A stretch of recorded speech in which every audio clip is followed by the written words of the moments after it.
I always tell people the night shift isn't dangerous. It's boring, lonely, unsettling, sure, but not dangerous. That's what I used to say. That's what I used to believe. Now I know better. Now I know the night doesn't come empty. It comes hungry. It comes listening. And sometimes, if you're unlucky enough to be the only warm body inside a cold, dying building, the night chooses you. My shift starts at 11 p.m., same as always. I clock in, I nod at the evening cashier heading home, and I pretend I don't notice how fast she closes the door behind her. The moment I'm alone, the store feels different. The lights buzz overhead like they're struggling to stay alive. The shelves cast long, sharp shadows that look too human when I'm not paying attention. Even the air feels heavier, as though something thick and unseen is clinging to it. I've worked here for months, but tonight I can't shake the feeling that something is wrong. Not just creepy empty store wrong. Wrong in a deeper way, like the walls themselves are holding their breath. The first strange thing happens at 12:17 a.m. I remember the exact time because I looked at the clock right after the automatic front door slid open on its own. I'm mopping aisle 6 when I hear the door soft hiss. I turn, expecting to see a late customer, maybe someone who slipped through before closing. But the space beyond the door is empty. The parking lot outside is pitch black. Not night dark. This is something else. This darkness looks thick, alive, almost wet, like ink swirling behind glass. I walk toward the door with a mop trembling in my grip. The sensors shouldn't activate for nothing. They're new, installed last month. The manager bragged about them like they were something to be proud of. The door stays halfway open, just stuck there like something invisible is blocking the other half. I step closer. My breath turns to fog in front of me, and I stop dead. It's summer. The air conditioning is off. There is no reason for it to be cold. The door suddenly slides shut. Not fast, not violently, slowly, deliberately, like a hand is guiding it closed. My skin prickles. I back up. The lights overhead flicker hard enough to sting my eyes. Then the whole aisle strobes in quick, violent bursts. I take another step back. Everything goes still. I try to laugh at myself, but my voice doesn't come out. I shake it off, tell myself it's electrical issues, and move on, but that moment clings to me like a wet cloth around my throat. It doesn't let go. About 40 minutes later, the intercom turns on by itself. And that's when the real nightmare begins. I'm in the back office, sorting through useless paperwork, trying to keep my mind busy. The air feels stale, like it's been sitting still for hours. I'm reaching for a pen when the speakers above me crackle with a burst of static. I freeze. The static settles into a soft, slow whispering. Then I hear my name. Daniel, come to the stockroom. My blood turns cold enough to hurt. I stare up at the black square speaker, waiting for someone to appear from behind the office door. But no one does. The store is locked. The building is empty. I whisper, "Who said that?" No answer. My hands shake as I grab the phone. No service. Not even one bar. And when I try to make an emergency call, the phone stays silent, completely dead to the world, like the signal has been eaten. I sit there in the office for a long time, just listening to the hum of the refrigerators and try my best not to breathe too loudly. Something about the intercom voice felt too close, too real, not robotic, not distorted, almost like someone had leaned in inches from the microphone and whispered directly into it. I leave the office because being in one place feels worse than moving. I walk slowly down the aisles, listening to my footsteps echo faintly in the quiet. The refrigerators hum like distant growls. The shadows between the shelves feel deeper than they should be, stretching long when I'm not looking. It's 2:15 a.m. when the security monitor dings. Motion detected. Stockroom. My heart lurches. I swear it physically stutters. The stockroom is supposed to be empty. I locked it when I came in. No deliveries at night. No night crew. Nothing. I walk back to the office, sit in the chair, and force myself to look at the screen. The stockroom appears, long and narrow. A single camera sits at the far end, showing the whole corridor between the tall stacks of boxes. Normally, it's just a still, quiet image. Tonight, it looks wrong. The shadows are too dark. The shapes of the boxes seem strange, like they're leaning just a little too much. And the space at the far end looks deeper than usual, like the room has stretched itself out an extra foot or two. Then something moves, a small shift in the darkness, a shape pulling itself out of the shadows. It's tall, skinny, too skinny. It doesn't look like a person. It looks like the idea of a person sketched quickly and badly with sharp angles and too long limbs. Its head tilts. The camera flickers once. The shape is closer. A second flicker. Closer again. A third flicker. Now it's halfway down the hall. The air in the office feels thick, like I'm breathing in dust or smoke.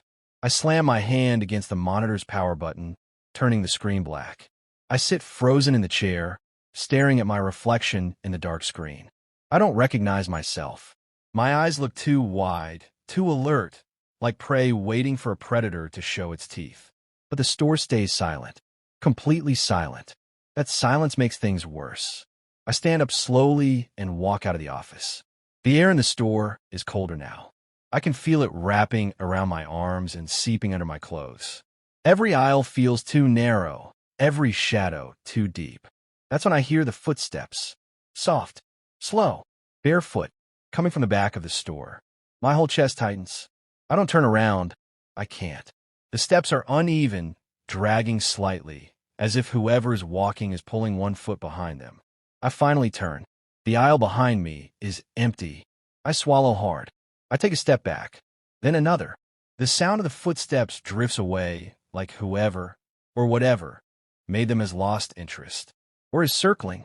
I whisper, "This isn't happening." But it is. Every minute feels heavier than the last, like the store is filling with something I can't see. Something waiting. I decide to leave. I don't care about the shift. I don't care about the job. I just need to get out. I walk to the front door. The glass reflects the aisles behind me. Even in the reflection, the store looks darker than before, like the shadows have grown teeth. I push the door. It doesn't move. I pull it. Nothing. It's locked electronically, but it should open from the inside. It always opens from the inside. I push again, harder. Nothing. My breath shakes. I press my forehead against the glass. The night outside is bottomless black. There are no streetlights now. No stars. No outline of parked cars. It's like the world itself has been swallowed. I whisper, "Please."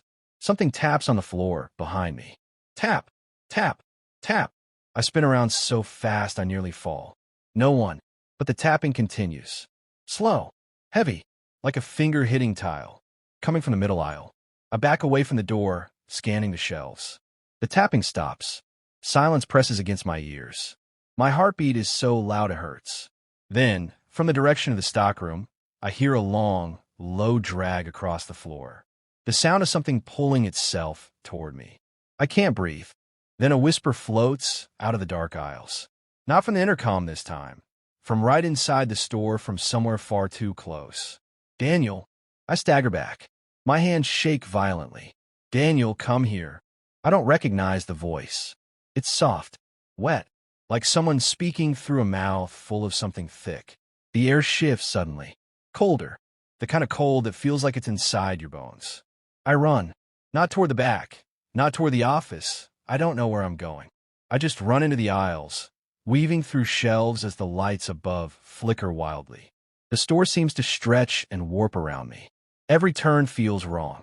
Every shelf looks unfamiliar.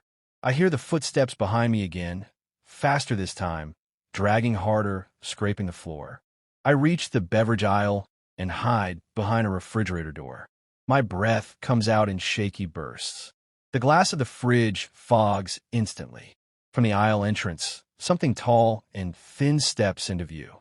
I clap my hand over my mouth to keep from making a sound.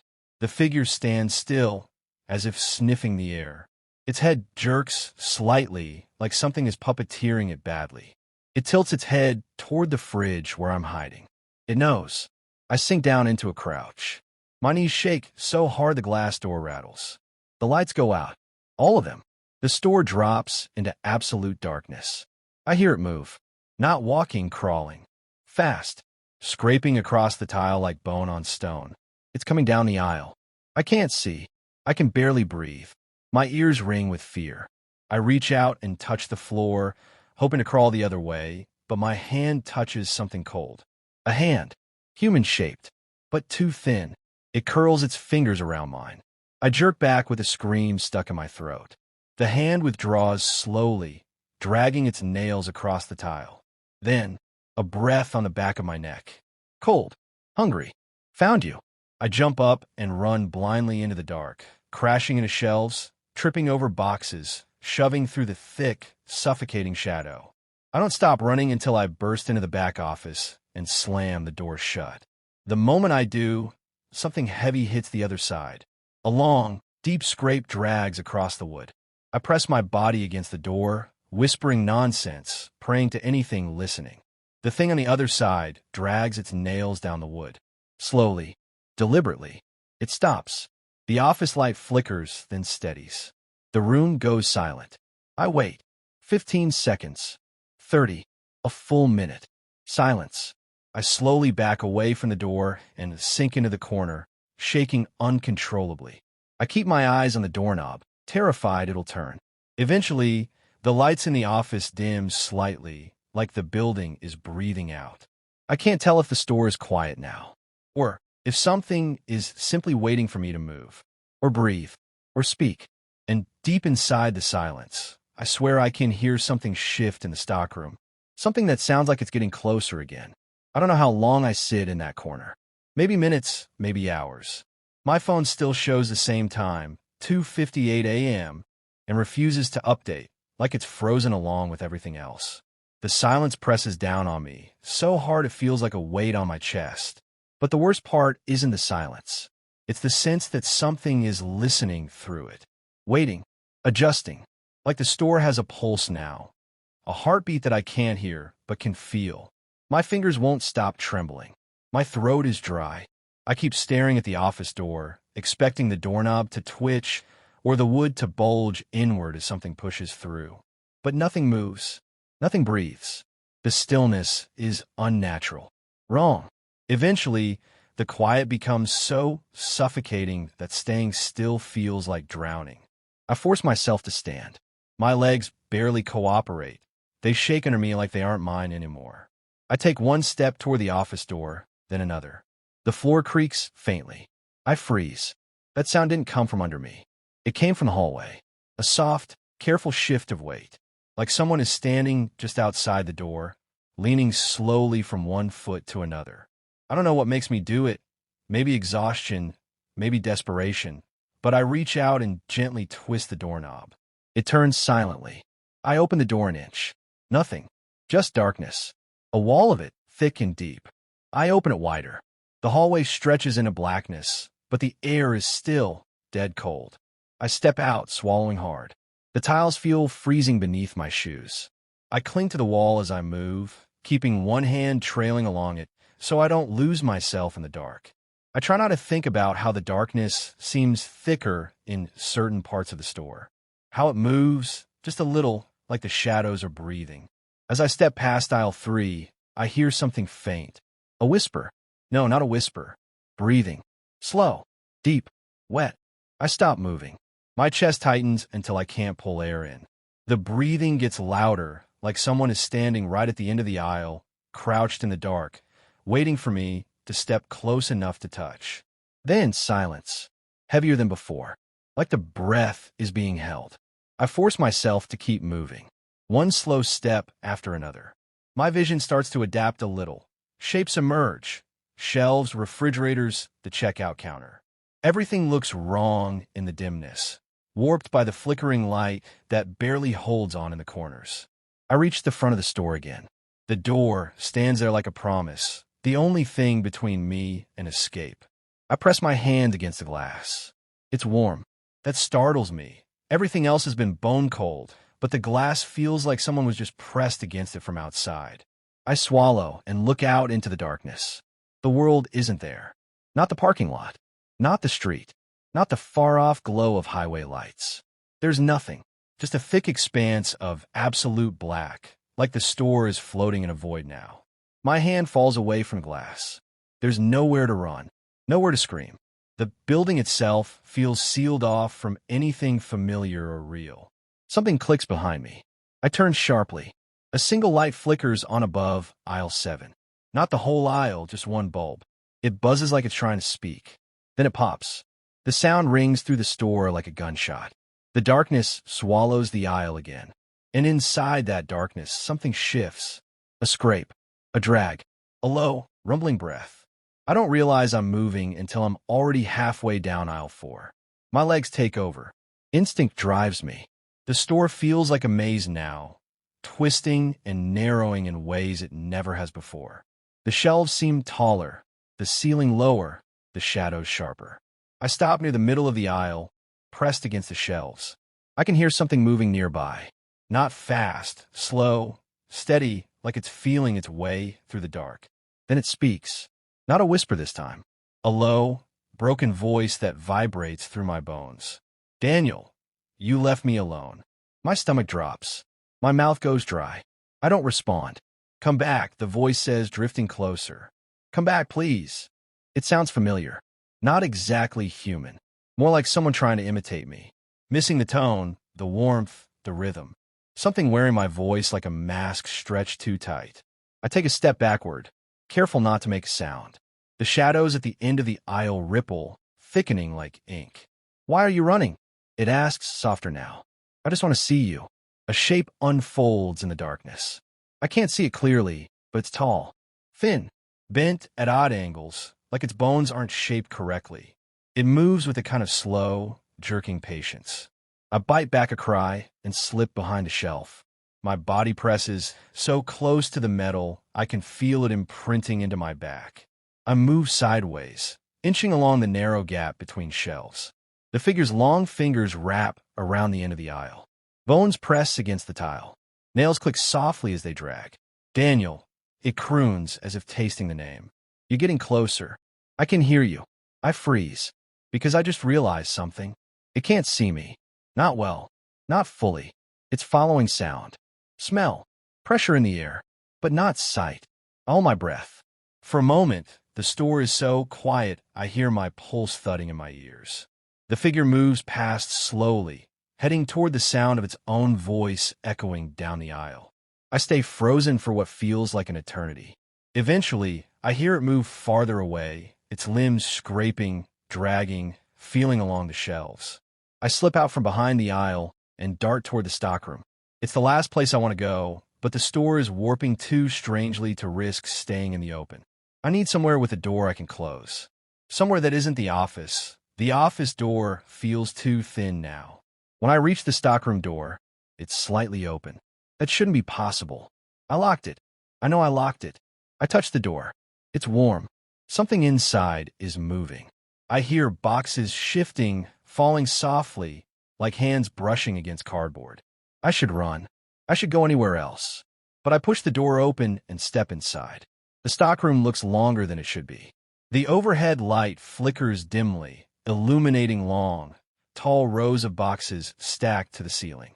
The air is thick with dust and something else, something sweet, metallic like old blood. I walk slowly, every step an effort. The boxes seem to pulse in the flickering light, their shadows stretching and twisting. Then I hear breathing, deep, slow, full of weight, coming from behind the last row of boxes. Daniel, my blood goes cold, but the voice isn't coming from behind the boxes. It's behind me. I turn. A tall, emaciated figure stands at the entrance to the stockroom. Its limbs are impossibly long, joints bending in wrong directions. Its head tilts as if trying to understand my shape. Too hollow, sunken impressions sit where I should be. They look bruised, like someone pressed fingers deep into soft clay. Its mouth isn't a mouth, not really. It's a stretch of thin, torn skin, like something trying to learn how to smile. I back away, but I know there's nowhere to run. The figure steps forward, dragging one foot behind it, as if the limb barely works. Its arms dangle low, brushing the floor. It says my name again, but it doesn't say it with a voice. It says it with a breath. A long, cold exhale that tastes like rot and old air. It moves toward me, slowly at first, then faster, then too fast. I turn and run between the stacks of boxes, heart pounding so hard it hurts. Something crashes behind me, knocking over entire rows. Boxes fall like dominoes, exploding into clouds of dust. I trip and hit the ground. Hard. The lights flicker violently, strobing bright dark. Each flash reveals the figure a little closer. First 6 feet away, then 4, then 2.